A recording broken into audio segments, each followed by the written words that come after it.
Let me speak honestly about habits, because habits are not just behaviors we repeat.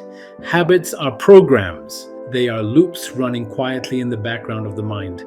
Most people think habits are a matter of willpower. They think, if I just try harder, I'll stop. But science tells us something very different. And spirituality has known this for thousands of years. A habit is not a decision. A habit is an automatic response. It is the brain choosing efficiency over awareness. Neuroscience shows that habits live in a part of the brain called the basal ganglia.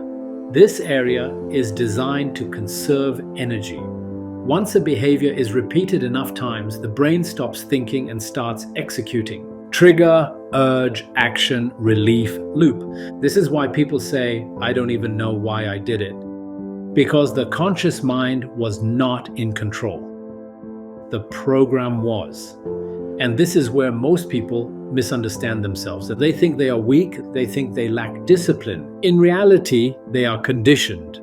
Now, here is something important.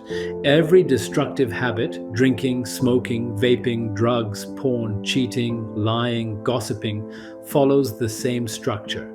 The behavior looks different. The loop is identical. There is always a trigger: stress, loneliness, boredom, anxiety, low self-worth. Science confirms this. Habits are rarely about pleasure. They are about relief. The brain is trying to escape discomfort, and the behavior becomes the fastest exit. This is why fighting the habit directly rarely works, because the mind is not choosing the habit. The nervous system is. Now, let me bring this to a deeper level. The reason habits become so strong is because they get reinforced by dopamine. Dopamine is not the pleasure chemical, it is the anticipation chemical. It fires before the action, not after. This is why the urge feels stronger than the reward. The brain learns, when I feel this discomfort, this action brings relief. So it repeats. Over time, the loop becomes unconscious. Identity forms around it. I'm just like this. I've always done this.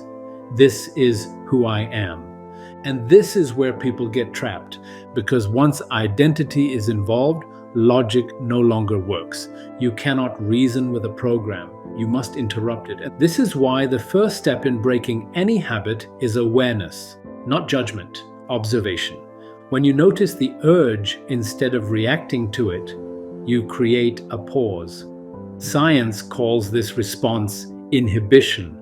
Spirituality calls this witness consciousness. Same thing, different language. That pause is everything, because most urges peak and fall within 10 to 20 minutes. They feel permanent. They are not.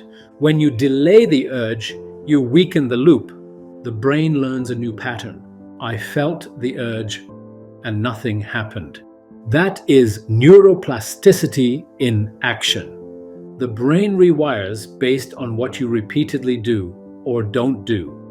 Now, here is where environment matters. Science is very clear on this. Willpower is unreliable. Environment is decisive.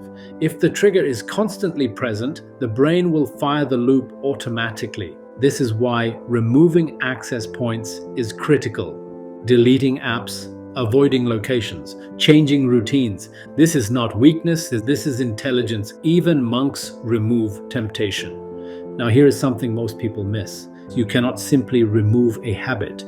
You must replace it, because the brain does not like emptiness. If you remove the outlet but keep the trigger, the mind will find a substitute. This is why people quit one habit and pick up another.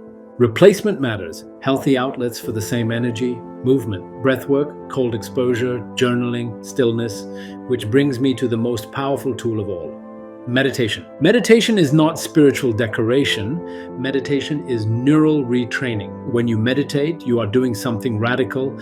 You are interrupting the default mode network of the brain. This is the network responsible for self-talk, rumination, craving, identity maintenance. When this network quiets, the mind loses momentum, thoughts slow, urges weaken, and awareness rises. But meditation goes deeper than science can fully explain, because meditation is not just calming the brain, it is reordering authority. When you meditate with the understanding that you serve a higher power, something profound happens. You shift identity. You stop seeing yourself as a consumer of pleasure and start seeing yourself as a soldier of the divine. A soldier does not act on impulse. A soldier does not negotiate with cravings. A soldier follows command. This is not fear-based discipline. This is alignment-based discipline. When the divine is the highest authority in your inner world, the mind naturally submits, because the mind respects hierarchy. If desire is the boss, the mind serves desire. If ego is the boss, the mind serves pride. If fear is the boss, the mind serves avoidance.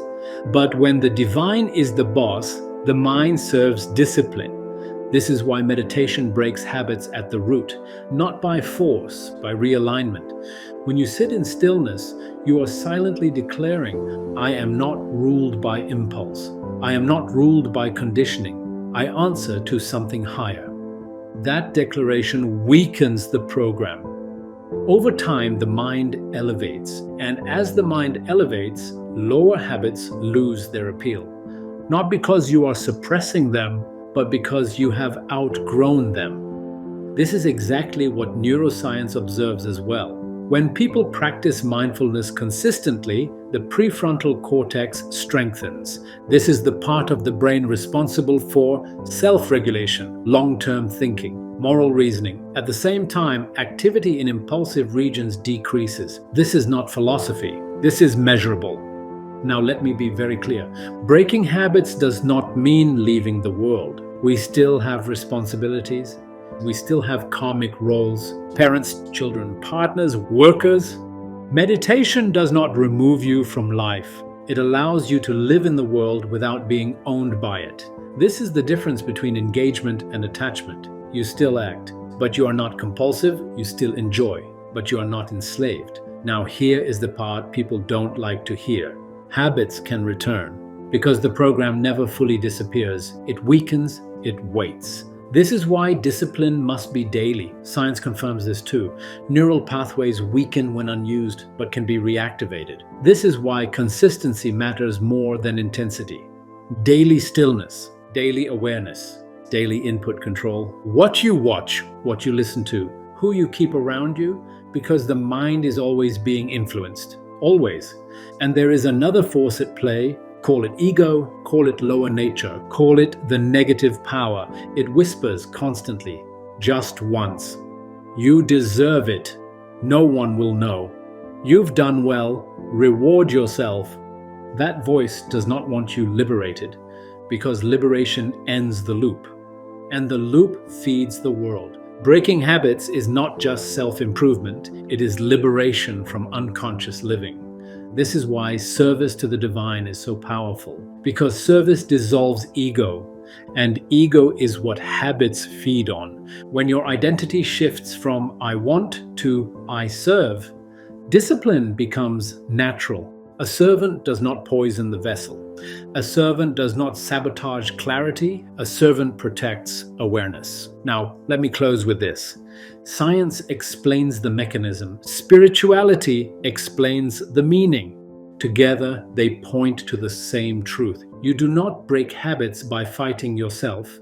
You break habits by becoming conscious, by elevating identity, by reordering authority, by strengthening awareness, by aligning with something higher than impulse. True freedom is not doing whatever you want. True freedom is no longer being ruled by what you want.